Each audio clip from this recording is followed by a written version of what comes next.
Terrence Popp here with another episode from the Lair. And today somebody done fucked up and asked me a fucked up question that's going to probably take a while to dig into. We'll get that one towards the end. But first, somebody asked me what my opinion is of the 7.7 by 22 millimeter round for the P90. Well, that's a pretty zippy round. Goes through soft body armor pretty easily. It doesn't have much of a wound cavity. It's an in and out kind of round.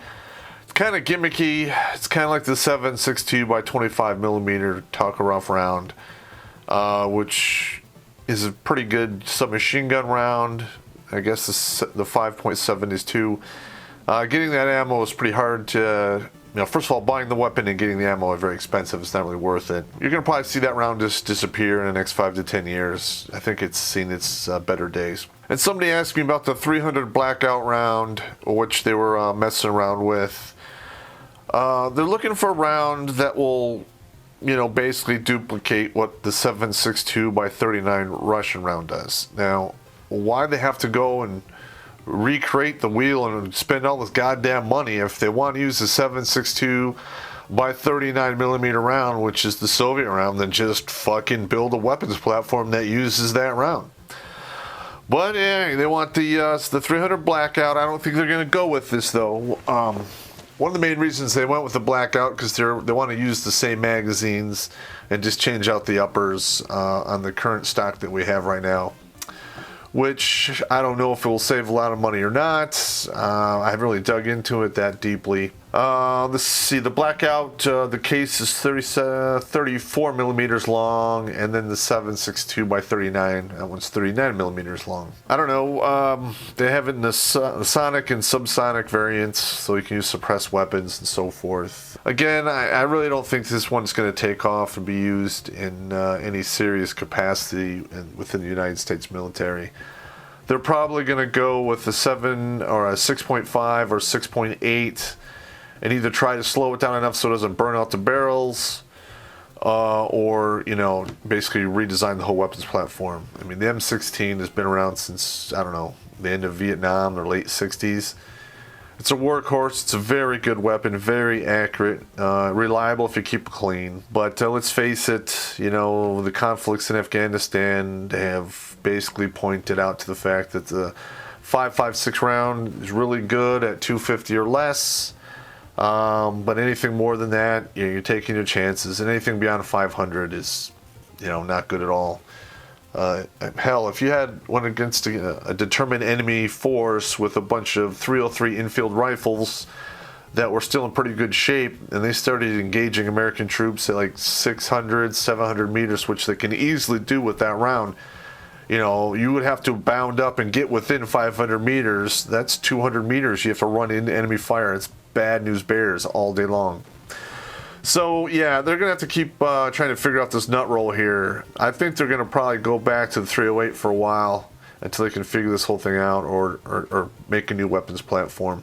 That's just me. I could be wrong because there is a lot of 5.56 stockpile out there, and that's expensive to replace also. Let's see what's gonna happen. Okay, let's see. Somebody also want to know if the M4 is better than the AK. Well, they're two different weapons platforms built for two different reasons. The AK-47 was intentionally built with a lot of slack inside the tolerances, so it'll still work while wet, while rusty, while full of dirt, unmaintained. I mean, that's why they give it to 8-, 9-year-old boys when they're child soldiers over in Africa, because it doesn't really require much to maintain it and take care of it.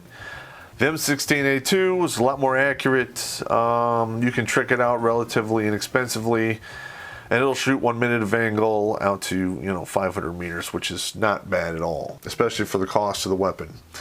In fact, nowadays the M16A2 M4 platform is cheaper than the AK-47. So I don't know what the hell that's about, but it's just simple economics. So whatever works and is cheaper, you get that one. All right, somebody here asked me the fucked up question of what is my opinion of the 9/11 incident in New York. Well, you done fucked up here. Okay, I can't give you my opinions, but what I can give you is questions, and a lot of these questions are unanswered and will probably cause you to form your own opinions.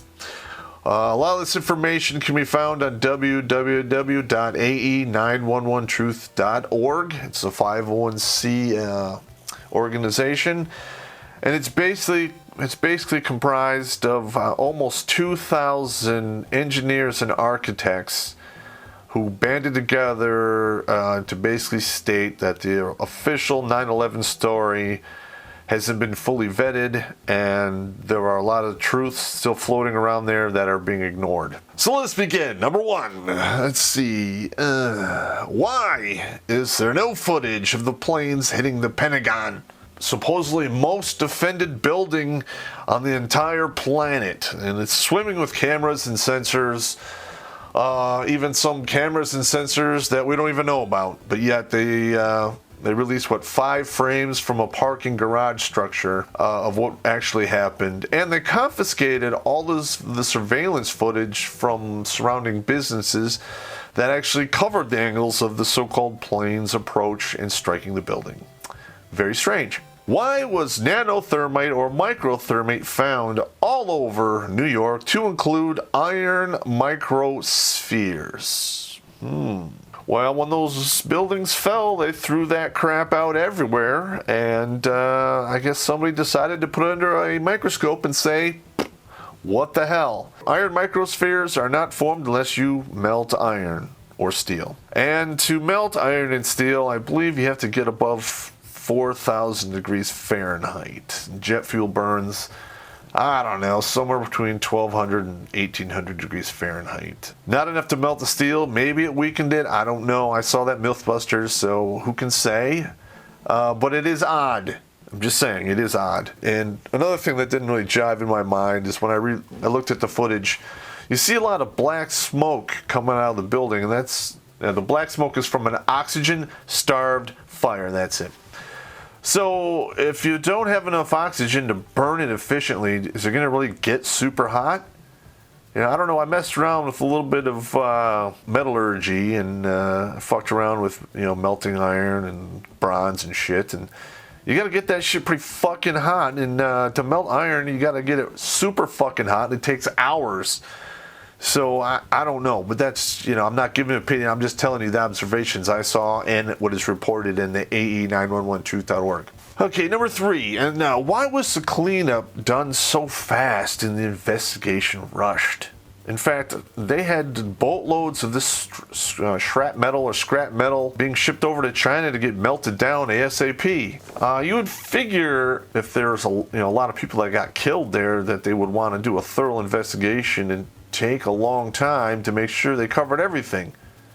I don't know, that's just me. What can I say? Okay, the plane that hit the field, I don't know what flight number that was, but when you look at the footage, there really isn't a lot of wreckage.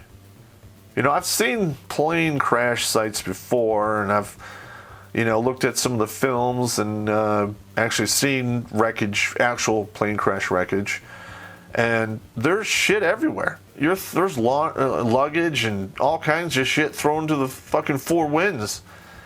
I find it hard to believe that all of that was smashed into the ground and turned into, I don't know, shreds and splinters. I'm not buying it, but hey, I'm not giving an opinion. These are just observations. Let's see. Why did Tower 7 fall? The fire inside was not that extensive, and it seemed to fall from an internal implosion. And it fell at the rate of an internal implosion when you look at the footage from AE911truth.org. I saw that footage too, and that is a valid question. This is an outside question, why has no other high-rise building made of steel fallen from fire? Well, they did fall from fire. There's the 2 trade towers and Tower 7. Okay then. It's kind of odd. I don't know. All right, there's another question here. How can student pilots who haven't even completed all of their training fly these aircraft with precision and make turns that experienced pilots probably couldn't do in aircraft of similar size? That's a good question. Yeah. Number 8. Unblemished passports of the terrorists were found in the wreckage in and around the World Trade Towers. Now, I want to know, how is that possible when it was almost impossible to find teeth to identify people who are in the building? Odd. Now, these are some observations. Some people are stating that the blast damage that was done to the Pentagon is inconsistent with that of an aircraft smashing into it. It looked pretty fishy to me. I don't know. That's just me, though. Why was molten steel shown pouring out of the 9/11 towers minutes before they collapsed? Yeah, that's how is that possible? 4,000 degrees, only get really to 2,000 degrees. You can probably get the metal or steel hot enough to bend it, but to turn it to molten? I don't know. That requires some kind of outside accelerant. Maybe nanothermite? We mentioned that earlier. I don't know. Okay, the 9/11 architects who basically started up the AE911truth.org have punched so many holes in the cover story of this shit that it no longer holds water or even blocks out the light. They need to keep pushing on this because sooner or later the truth's going to come out. And hopefully sooner than later. Okay, secondary explosions were reported by the New York City Fire Department prior to the buildings falling. Yeah, that's just an observation. If some of the flying planes that struck some of the stuff weren't actually planes, then what happened to all the people? Now, if this was orchestrated, we would like to know who did it and why. Because this was basically done in the broad daylight in the middle of New York, and over 2,000 people lost their lives. Now, if this was done or orchestrated, who did it? Who was pulling the strings? And why? These are valid questions.